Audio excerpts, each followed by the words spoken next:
Señoras y señores, muchísimas gracias por continuar con nosotros en su revista Tele 15. Hoy vamos a hablar un poco de economía y de política, de temas que están en el tapete, temas interesantes. Y para ello tenemos con nosotros a Juan Ariel Jiménez, economista, político, con quien va miembro del comité político del PLD, con quien vamos a hablar sobre estos temas tan importantes para la ciudadanía. Muy buenos días, Juan Ariel. Buenos días, de verdad que para mí es todo un placer estar aquí compartiendo con ustedes. Tempranito, un lunes, inicio de semana. Qué bueno. Y antesala de la rendición de cuentas. Sí, alguna gente lo tomaron de puente. Exactamente, nosotros no. Nosotros no. Juan Ariel, parece como que el PLD aceptó ya los resultados, a propósito de que hoy vence el plazo para hacer las impugnaciones, las reclamaciones a nivel político. En el PLD, porque fijaron una posición, pero a mí de manera particular como que la vi como muy ceñida a los resultados. ¿Ha sido así en el PLD? ¿No hay un cuestionamiento a lo que fue el pasado proceso municipal? Ustedes saben que el Partido de la Liberación Dominicana es un partido respetuoso del régimen democrático, respetuoso del esquema institucional que hay en el país. Y queremos distanciarnos de un tipo de oposición que se hizo en el pasado, que básicamente era una oposición irresponsable. Yo les voy a dar un ejemplo. En el año 2016, el entonces presidente Danilo Medina se reelige con un 62%. El competidor, Luis Abinader de ese momento, todavía ahora, 8 años después, no ha reconocido ese triunfo. Y no solamente eso, meses después convocó una serie de marchas en protesta por ese triunfo. Eso al margen de una serie de acciones que hacía de desconsiderar los números del Banco Central, que todos eran mentiras, desconsiderar los números del Ministerio de Economía. Nosotros queremos hacer una oposición distinta. Nosotros no cuestionamos cifras oficiales. Lo que podemos analizar es si esas cifras oficiales están satisfaciendo las necesidades de una población. Pero no cuestionamos las cifras oficiales, ni tampoco cuestionamos un proceso electoral en sentido general. Por supuesto que hay elementos puntuales como lo que ha ocurrido en la alcaldía de Dajabón, en donde luego de que se da ganadora a nuestra candidata, pues se le quita el triunfo, y cuando se han revisado las boletas que se están utilizando para argumentar que eran votos a favor del contendor del PRM, eran boletas que claramente están nulas. O sea, incluso boletas que están marcadas casi que por completo. Entonces, en esos elementos sí, casos muy puntuales donde se está haciendo un reconteo de votos. Pero en sentido general, yo creo que nosotros podemos ser críticos de algunas actitudes, de algunas acciones, pero muy respetuosos de los resultados. En esta semana que acaba de pasar, salió a relucir una encuesta de Barómetro de las Américas, donde decía que lo que más preocupaba a los dominicanos era la situación económica, fundamentalmente la falta de empleo y la delincuencia. Uno dice, bueno, pero el gobierno ha dicho que creció 2.5 la economía, aunque algunos sostienen que desde el 2008 habíamos estado creciendo sobre un 5%, algo así. Usted vio la encuesta de Barómetro, sí, por supuesto, de las Américas. Justamente ese es el tipo de oposición que queremos hacer, de poder interpretar los sentimientos, las preocupaciones de la ciudadanía y luego ver por qué están teniendo esas dificultades. Cuando nosotros vemos los datos del Banco Central, porque siempre utilizamos las estadísticas oficiales, nos podemos dar cuenta que la canasta familiar ha subido más de 9.600 pesos en lo que va de este periodo de gobierno. En casi 4 años. En casi 4 años, efectivamente. Sin embargo, más de 9.600. Sí, el costo promedio de la canasta familiar. Quizás no la de ninguno de nosotros en particular, sino la del dominicano promedio, según el Banco Central. Sin embargo, los ingresos apenas han aumentado 3.000 y algo de pesos. El ingreso promedio del trabajador dominicano. Estamos hablando de que la familia dominicana ha tenido una pérdida de poder adquisitivo de cerca de 6.000 pesos. O sea, que una familia que en el 2019 tenía un poder de compra, por así decirlo, ahora en el 2024, bueno, de hecho 2023, porque estoy utilizando los datos de finales del año 2023, los últimos datos publicados, tiene 6,000 pesos abajo. O sea, es lo que la gente dice, yo iba con 1,000 pesos y me llevaba 3 fundas, ahora voy con los mismos 1,000 y solamente me llevo una funda del supermercado. Porque ha aumentado demasiado el costo de la vida, sin embargo, los salarios no han aumentado proporcionalmente. Pero entonces, Juan Ariel, yo veo una dicotomía en todo esto. Si en 3 años me ha aumentado casi 10,000 pesos el costo de la canasta, ¿cómo entonces en el pasado proceso electoral la población se volcó a votar en favor de los candidatos del PRM? Yo creo que eso tiene muchas lecturas. Por un lado, nosotros tenemos que revisarnos, y yo soy muy autocrítico. Yo no tengo miedo de admitir cuando las cosas no nos están funcionando y ver por qué ese descontento de la ciudadanía, que se tradujo en una alta abstención, porque fue alta, no el 70 que se pensó inicialmente, porque se estaban utilizando los datos de las principales ciudades que fueron los primeros en salir. Exacto. Pero fue de un 53.3%. ¿Por qué ese descontento? Con unos niveles de abstención que superan los de la pandemia, los del 2020, la oposición no estamos capitalizando eso, no estamos, digamos, aprovechando que hay una ciudadanía que está pidiendo resultados a los problemas que está sintiendo en el día a día. Nosotros tenemos que ser autocríticos y decir qué tengo que hacer distinto, cómo puedo conectar mejor con la gente y encarnar esos sueños, esas preocupaciones. Pero también todos sabemos que en el proceso electoral hubo un uso de recursos, donde, señores, lo último que se hizo fue que se dio un bono escolar en febrero. Algo que nunca se había visto. No es inicio de año para que compren útiles escolares. Es un incentivo. No es un incentivo al buen desempeño si pasas tu año escolar, si subes las calificaciones, no. Es a mitad de año, te quiero dar un dinero. Yo quiero que ustedes sepan que en el momento en el que se le está dando la transferencia a las alcaldías por anticipado, a los partidos políticos se les tuvo hasta el último momento sin darle los recursos que le tocaban por la campaña.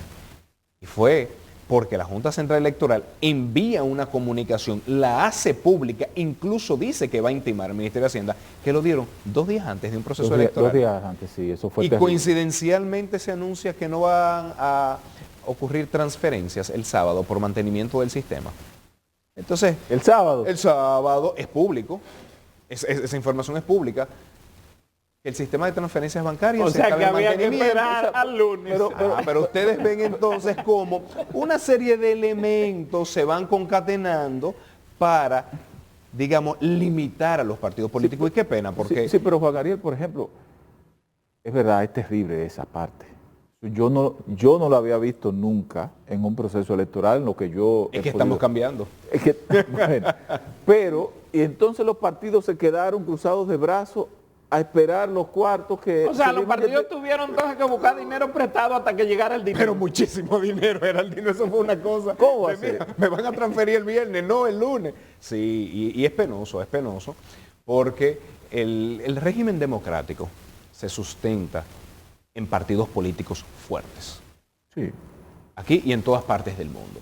Apostar a destruir los partidos porque se entiende que va a tener un beneficio en el corto plazo, yo creo que es algo pernicioso para la democracia y también soy autocrítico. Yo creo que en sus momentos el PLD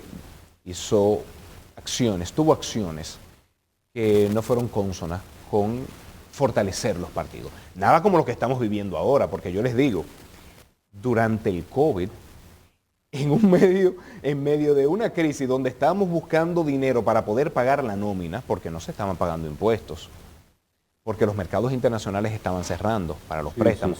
Y estábamos en el día a día de la búsqueda de los recursos para el FASE, para el quédate en casa, para pagar la nómina, para la ayuda social. Nunca se puso en juego, ni en duda, la transferencia a los partidos políticos, porque tenemos un proceso electoral.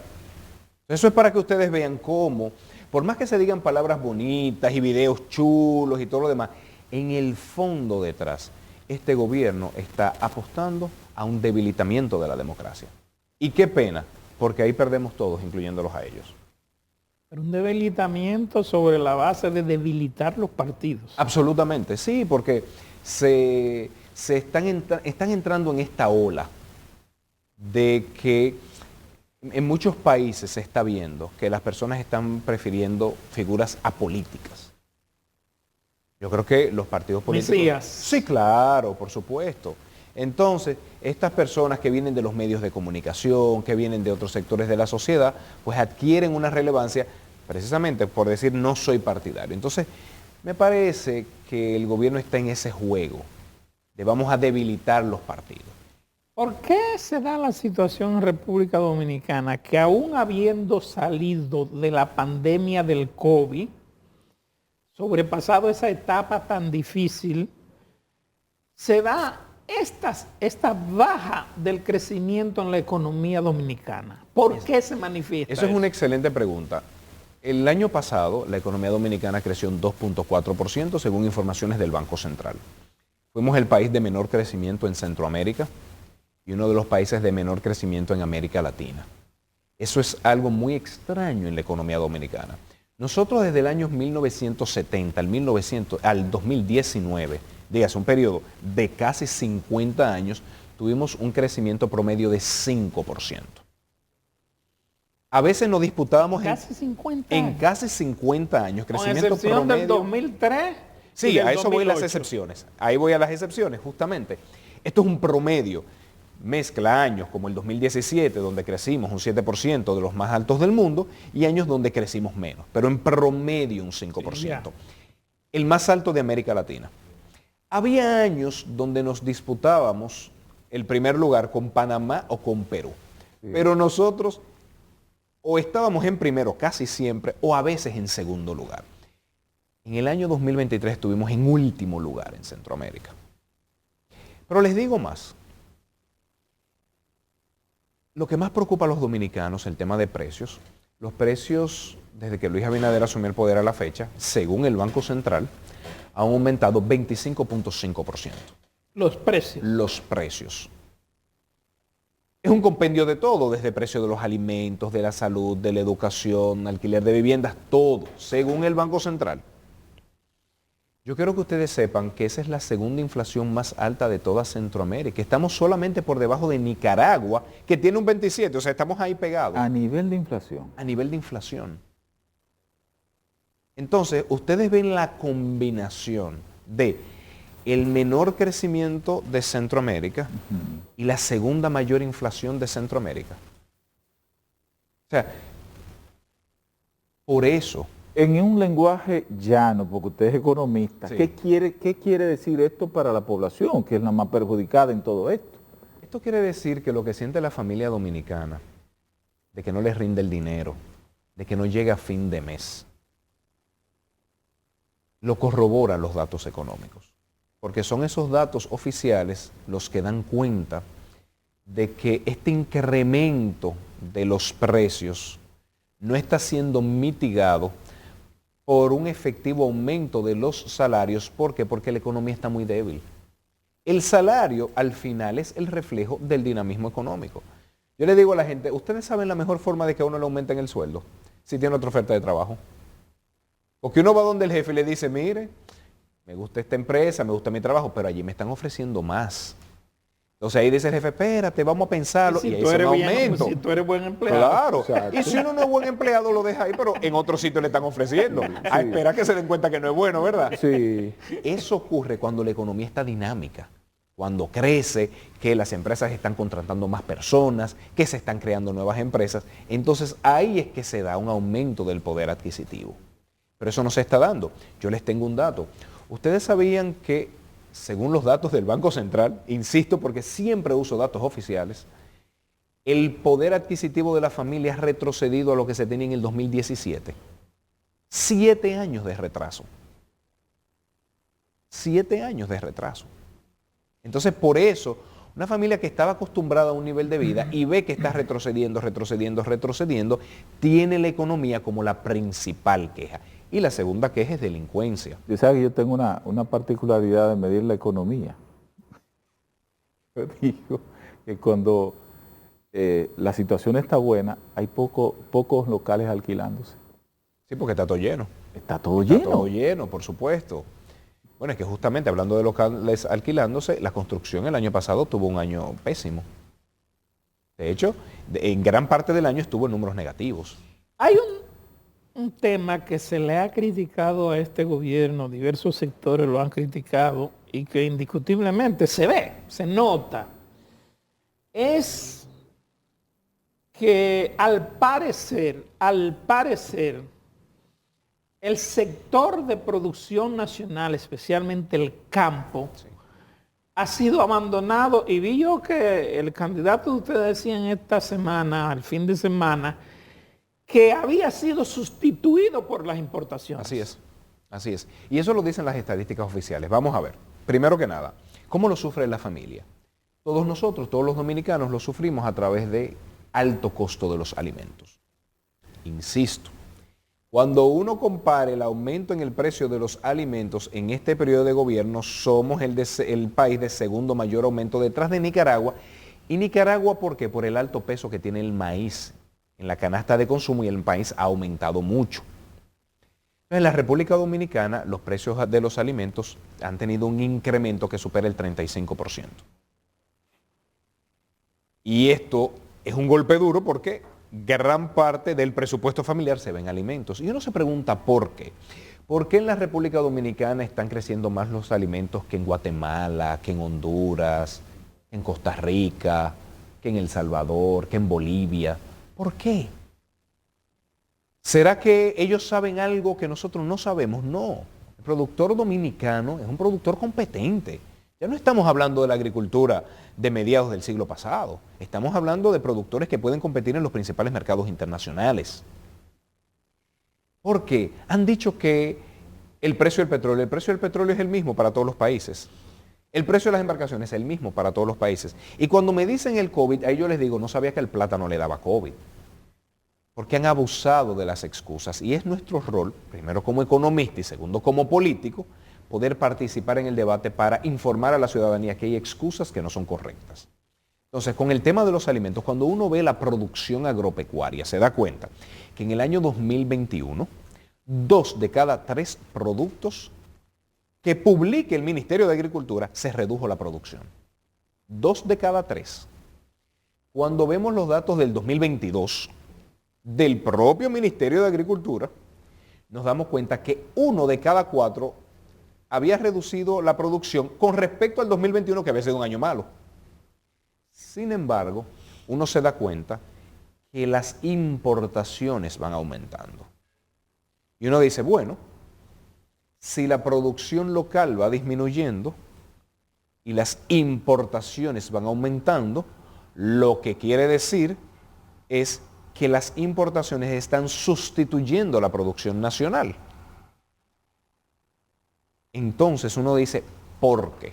Y uno se da cuenta de varias cosas. Lo primero, cuando este gobierno llegó al poder, lamentablemente se dedicó a la poco decente tarea de quitarle los equipos y las maquinarias a las asociaciones de campesinos que habían sido beneficiadas con entregas de la visita sorpresa. Bajo este entendido de que entraba en una especie de venganza contra el pueblo dominicano. Le quitaron eso. Cuando a un productor se le quita la maquinaria, se le está reduciendo la productividad. Ya no puede producir tanto por tarea de tierra. El alegato fue de que un inventario. Imagínense. O sea, si, en lugar de decir, mire, vamos a regularizar la situación si es que hay algún tipo de observación, claro, pero siga produciendo. No, a quitársela. Porque era con saña, era como con venganza. Luego de eso, entra la peste porcina africana. La niegan, es mentira, es una neumonía, es solo en 2 provincias, es solo en 11 provincias. 6 meses después es que entonces dicen, no, hay que sacrificar los cerdos. Todo este tiempo que usaron con excusas, no aprovecharon para trabajar con los productores avícolas y decirle, mire, si va a sacrificarse la producción de carne de cerdo, la gente va a ir a consumir pollo. Vamos a aumentar la producción de pollo para que no sube el precio. Pero no, como estaban manejando la opinión pública, No podían hacer eso. Y ahí, ¿qué pasa? Se dispara el precio del pollo y traen pollo, sobre todo desde Brasil. Que podemos hacer un programa completo de todos los problemas que tiene el pollo de Brasil. Entonces, se sustituye esa producción nacional, sobre todo de carne de cerdo, por importaciones de pollo de Brasil. Cuando viene el proceso inflacionario, ellos elaboran, aprueban y promulgan la ley de tasa cero, bajo el entendido de que vamos a traer productos de fuera. Con lo cual ya ahí se le cae el argumento de que es un tema del escenario internacional porque es de ese escenario que tú estás trayendo los productos. Bueno, entonces traen esa serie de importaciones, pero cometieron un grave error. Traían las importaciones en meses donde coincidía con la producción nacional. Eso no se debe hacer. La producción agropecuaria es cíclica. Entonces faltó planificación en el gobierno. Faltó de todo. Ustedes recordarán que el dominicano siempre dice, no, en mayo hay mucho mango. Sí. Porque la producción es cíclica. A mí que me gustan los limoncillos. Y dicen también que en mayo, entonces, cuando hay mucho mango, baja el consumo de arroz. Exactamente. Y el dominicano sabe, no es que no es tiempo de limoncillo, sí. No es que no es tiempo de esto, porque la producción es cíclica. Las importaciones se utilizan en los meses donde no hay producción local para evitar que se disparen los precios cuando no hay producción local. Ellos los trajeron compitiendo con la producción local y por eso los productores de zanahoria, de cebolla, de papa, de remolacha, de leche, tiraban los productos a la calle en señal de protesta. ¿Por qué me traes productos a competir ahora que yo estoy sacando mi producción al mercado? Juan Ariel, mañana... Pero, y así se han mantenido todo el tiempo golpeando a los productores. Vamos a hablar de política, Juan Ariel. Sí, pero mañana hay una rendición de cuentas del presidente de la República. La valoración, porque me imagino usted es una persona muy estudiosa de todo lo que tiene que ver el desempeño de la economía y las ejecutorias de gobierno. Usted fue ministro de Economía, Planificación y Desarrollo. Entonces, le pregunto, ¿cómo valora la gestión de 3 años de Luis Abinader ante lo que sería su rendición de cuentas, que sería este martes?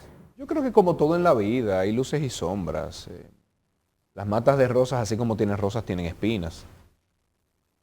En un año hay días que llueve y hay días soleados. A mí me gusta ser objetivo.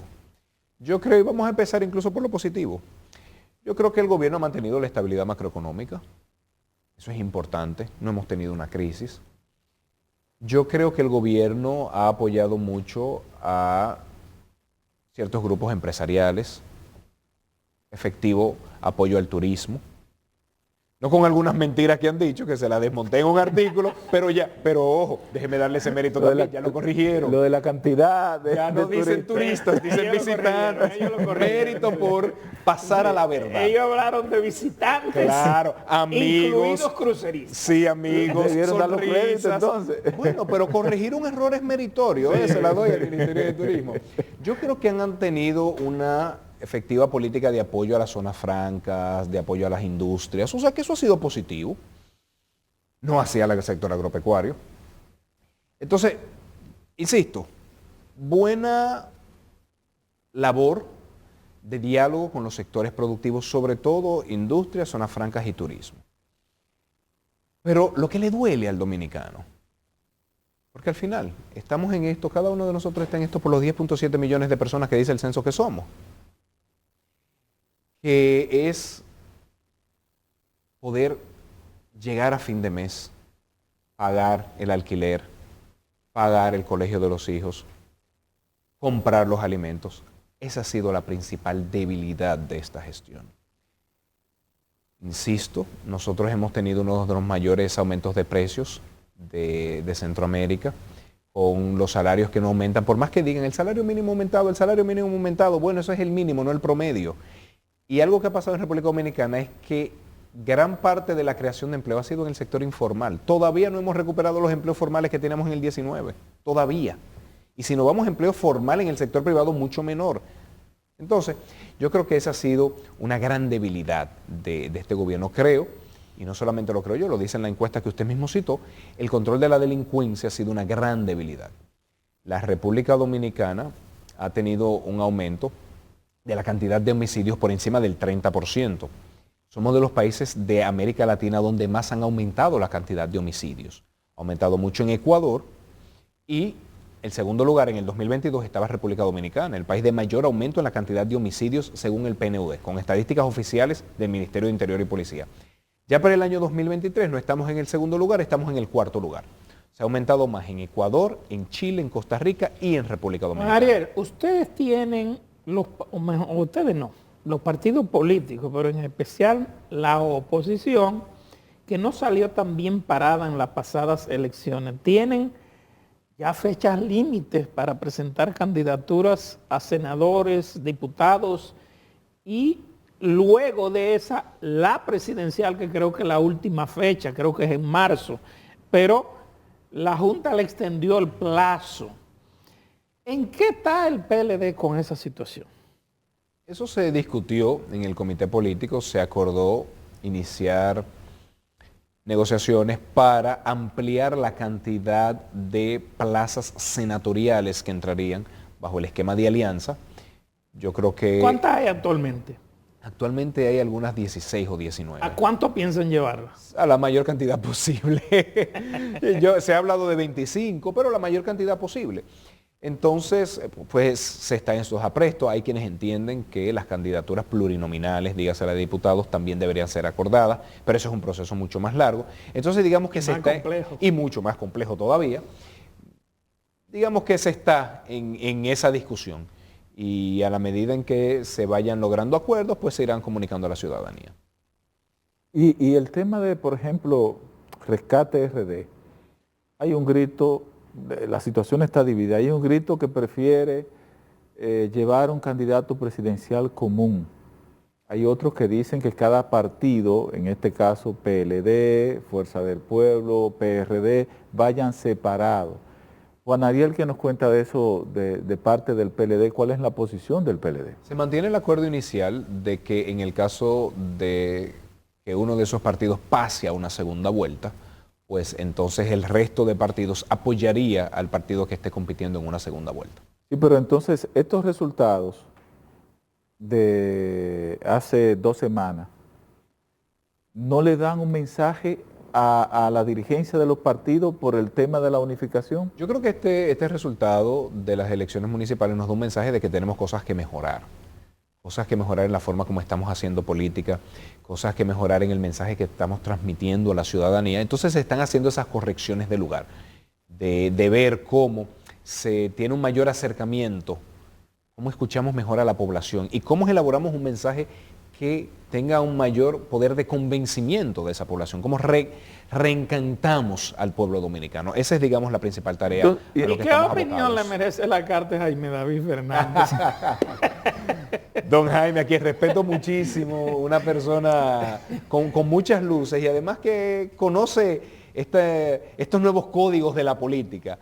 Bueno, esa es su posición y él le ha hecho una propuesta al expresidente Fernández. Hay que esperar que sea el expresidente Fernández que le responda. Yo le he hecho una petición pública al PLD y la Fuerza del Pueblo.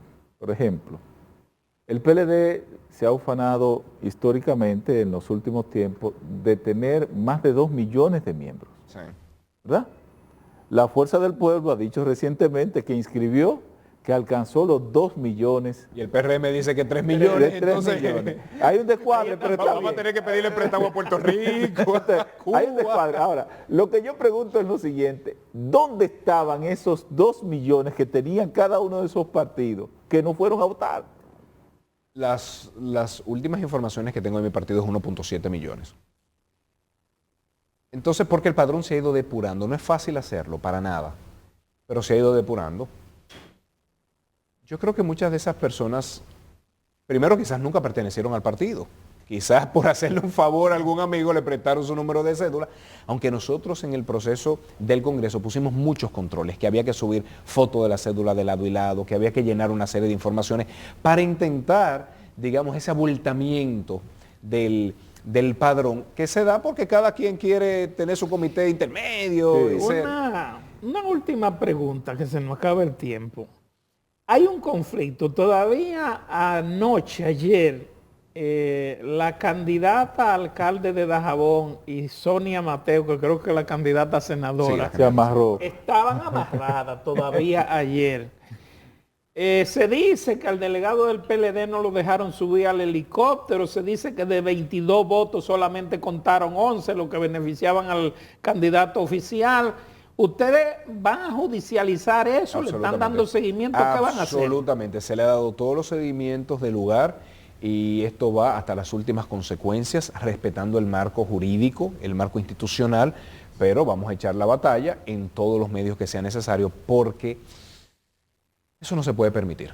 No podemos volver a una época donde por un afán de tenerlo todo se desconozca la voluntad del pueblo de Dajabón, se desconozca la resolución de esa Junta de Dajabón que dijo hay una ganadora. Entonces, claro que sí, seguiremos dando la batalla. Bueno, Juan Ariel Jiménez, muchísimas gracias por conversar con nosotros. lo de los palitos de Francisco Domínguez Brito se repite. Como dicen, pero nada, hay que seguir fortaleciendo la democracia. Muchísimas gracias. Señoras y señores, a ustedes también gracias. Nos vemos mañana.